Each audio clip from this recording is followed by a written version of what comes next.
At napansin ko po, halos mga tanong ninyo may kinalaman sa side effect ng gamot sa alta presyon.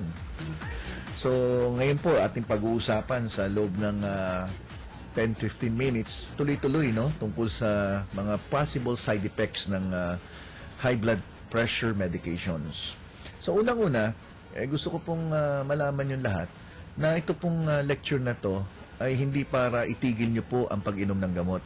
Gusto ko lang po kayo bigyan ng sapat na kaalaman sa mga posibleng hindi ka nais-nais na epekto ng mga gamot na iniinom nyo para makaiwas tayo sa mas seryoso pang problema sa pamamagitan ng pagpunta nyo sa inyong doktor.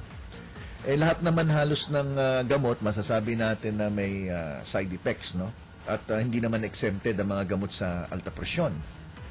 Pero pag alam nyo po kung ano yung mga posibleng side effects nito, makakaiwas tayo.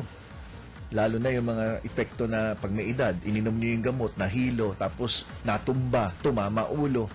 Hindi namatay sa high blood namatay dun sa pagkabagok ng ulo So mahalaga pong pag-usapan natin to. At hindi naman dapat nagtitiis na lang kayo ng mga nararamdaman nyo dahil marami na po ngayong mga gamot na pwede pong ipalit dun sa gamot na ininom nyo na hindi magandang epekto.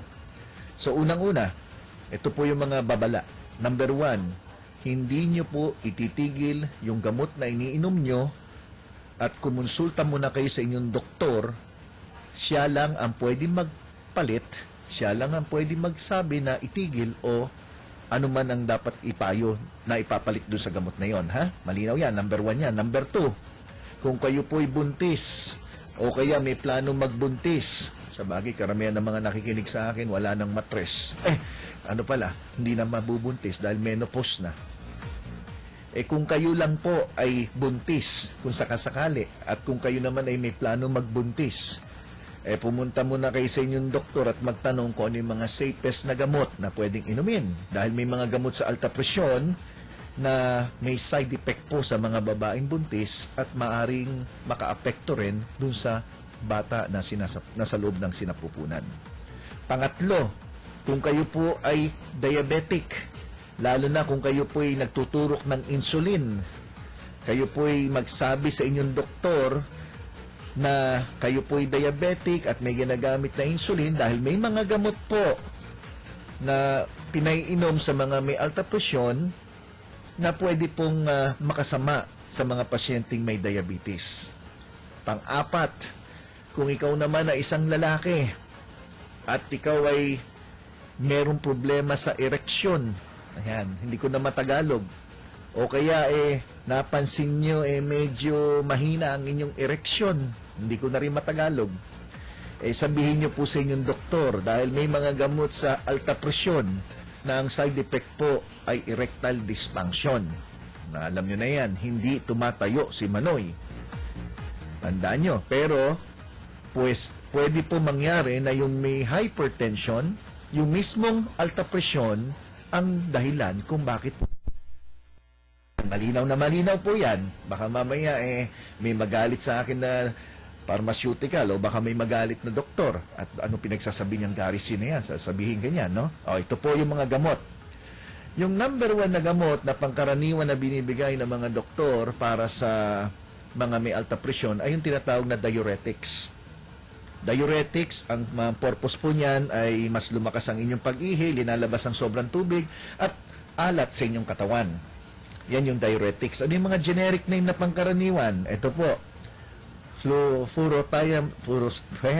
mga Lasix na, fluorothiazide, furosemide, indapamide, chlorothiazide, basta mga ganyan, no? Yung mga gamot na yan, tingnan niyo po yung mga nagte-text sa akin ng mga ganyang generic, no? Ang epekto niyan, ihi ka ng ihi. So, syempre, kung ininom mo yan ng mali, ininom mo sa gabi, hindi ka makatulog dahil punta ka ng punta ng banyo. Kung kayo naman ay magbabiyahe at kailangan ninyong, halimbawa, wala kayong CR at matagal yung biyahe nyo sa saan man ang biyahe na walang CR, yung mga bus, ganyan, dapat huwag nyo inumin yan kung babiyahe kayo. Dapat kumonsulta kayo sa doktor sa tamang paraan ng pag-inom. Itong diuretics, ang common side effect niyan, bukod sa ihi ng ihi, minsan pinupulikat. Bakit pinupulikat? Kasi po, sa sobrang lakas ng pag-ihi, pati po yung mga mineral na potassium ay bumababa. At kaya nga sinasabi ng doktor, kumain ng saging para tumaas ang potassium dahil may kinalaman ng potassium sa normal level na to, mahalaga po ito sa normal function ng inyong mga muscle. Kaya maraming mga senior citizen na may gamot sa alta presyon na pampaihi na ang common na epekto ay pinupulikat. Minsan nangihina at pakiramdam palaging pagod. Yan ay mga posibleng epekto ng gamot na diuretics. Yung mga binanggit ko mga generic name. Okay.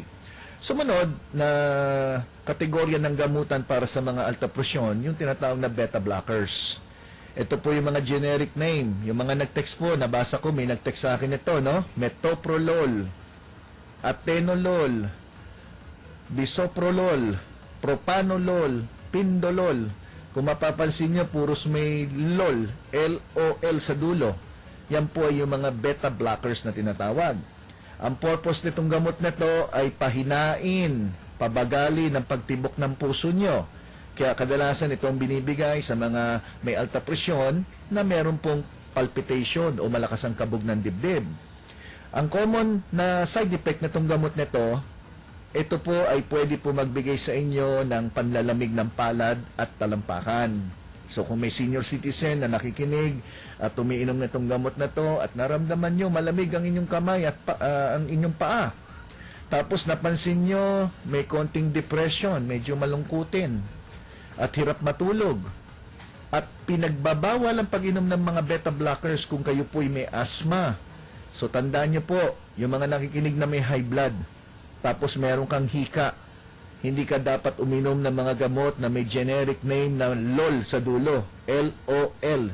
Atenolol, propanolol, bisoprolol, propanolol ay ulol. Basta may ulol sa dulo. Yan, hindi pwede. Eh ngayon, nagtataka ka, bakit lumalala asthma mo, yung pala meron kang ganyang gamot. Eh kasalanan nyo, hindi ka nagsabi sa doktor na meron kang hika. Eh nagkataon, nagpa-check up ka sa doktor, wala ka namang atake ng hika. Chinek yung BP mo, 140/110. O, bigyan kita ng beta blocker. Eh, hindi mo sinabi may hika ka. O, yan. Yan ang nangyari. Inatake ka ng hika.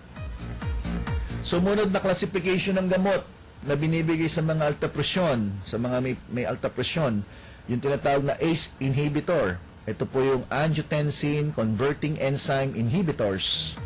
Itong uri ng gamot na to, binablock nito yung hormone na nagkokos ng paninikip ng inyong ugat. So, ang purpose nito ay tumulong na bumuka ang ugat ninyo.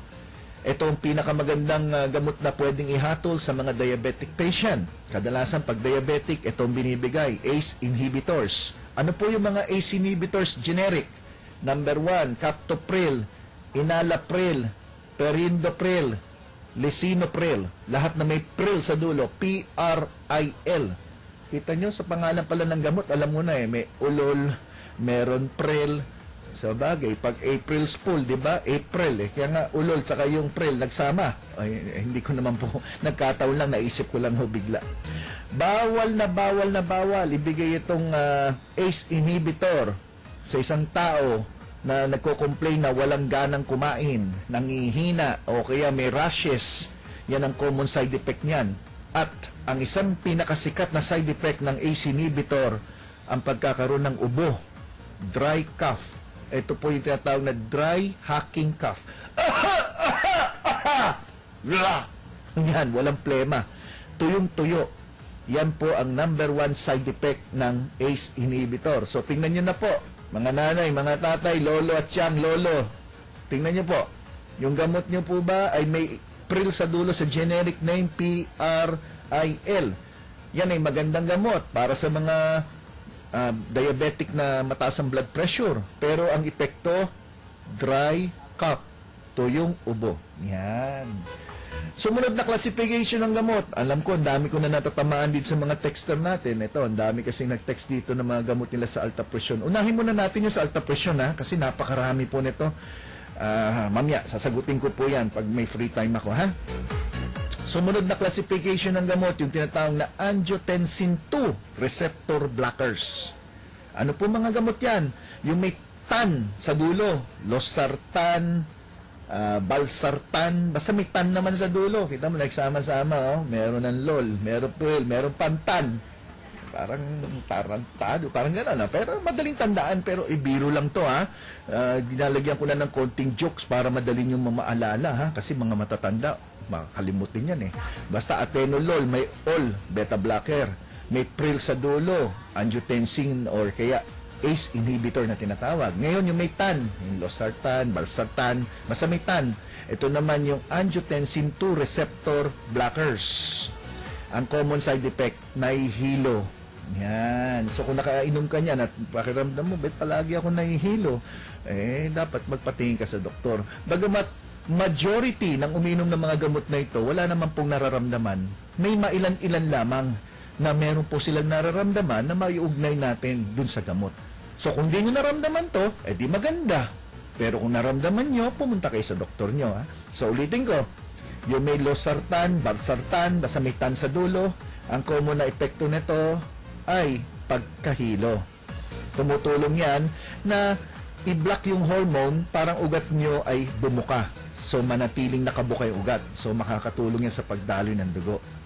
Yung susunod na classification ng gamot para sa alta presyon ay yung tinatawag na calcium channel blockers. Calcium channel blockers. Doon pa lang sa salita. Calcium, tapos blocker. 'Di ba? May salitang binablock niya yung calcium, 'di ba? Kasi nalaman nila na yung calcium ay tumutulong para ang inyong, pag nasobrahan, pag pumasok yan sa heart muscle nyo, tumitigas po yung heart muscle ninyo. So, ano yung mga common na gamot na pangkaraniwan? Pangkaraniwan na iniinom na meron pong generic name na calcium channel blocker. Nifedipine, amlodipine, lasitipine, verapamil, tildiazem. Yan. Karamihan naman may pine. Yan, pine, amlodipine. Yan, di ba? Philodipine. Yan, narinig niyo mo, basta may pine naman, kadalasan. Anong common side effect? Constipation. At hindi pwedeng uminom ng mga amlodipine, nifedipine, lasitipine, basta may pine. Pag kayo'y nagmamanas, lalo na sa inyong paa. Kasi ang side effect niyan ay pamamanas at nakakasama sa kidney. Kung namamanas na po kayo dahil sa kidney problem at uminom ka ng ganito, pwede pong lalong magkaroon ng pamamanas. Pwede rin magkaroon ng headache, pagsakit ng ulo, dizziness, pagkahilo, constipation na nabanggit ko na, at minsan nagkakaroon ng irregular na pagtibok ng inyong puso. So, par class, okay po ba tayo? Naintindihan niyo po yung mga sinabi ko? Maalala niyo kaya yan? Importante kung ano po mga natutuhan nyo ngayong araw, i-share nyo po sa mga mahal nyo sa buhay, mga kaibigan, dahil para sa akin, totoo ang sinabi ni Ka Ernie Baron, knowledge is power! Kaso ang problema natin, nandyan na po lahat ng mga knowledge, ang problema yung matigas ang ulo.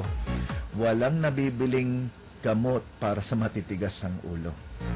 So, may iba pang classification ng gamot, yung tinatawag na alpha blockers. Ito yung mga prazosin, dosazazine.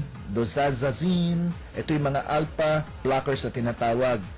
At yan naman ay minsan, nagpapabilis naman ng inyong pagtibok ng puso. So, ang dami, no? Titingnan nyo po, ang daming gamot. May central antagonist, no? May central agonist na tinatawag na methyl-dopa, clonidine, reserpine. Itong mga gamot naman ito, maaring sa pagmatagalan na pag-inom, magkaroon ka ng mild anemia. Wala na po tayong oras. Nakakalungkot at ang dami ko pang gustong i-share sa inyo. Pero pipilitin ko pong sagutin itong mga nag-text sa akin. At sa mga tao naman na nakikinig at nanonood through Facebook, no? Nagpapasalamat ako. In-announce ko po itong lecture na ito at marami pong nakikinig sa atin ngayon. Hindi ko na kayo mabati pero mamaya sasagutin ko po lahat ng mga tanong ninyo, pati sa Facebook. Sa mga nakikinig po na may access sa internet, meron po akong health page, Gabay sa Kalusugan health page. I-like nyo lang po yun at masusundan nyo na po lahat ng mga advices ko pagdating sa kalusugan. So wala na po tayong oras. May request lang na isang kanta, pagbibigyan lang natin, Gaano Ko Ikaw Kamahal? Mula kay, ang request ay mula pa sa Cagayan de Oro, kay Mami Letty. So ito na po, para po sa inyo to, sa lahat ng mga nakikinig, maraming salamat po.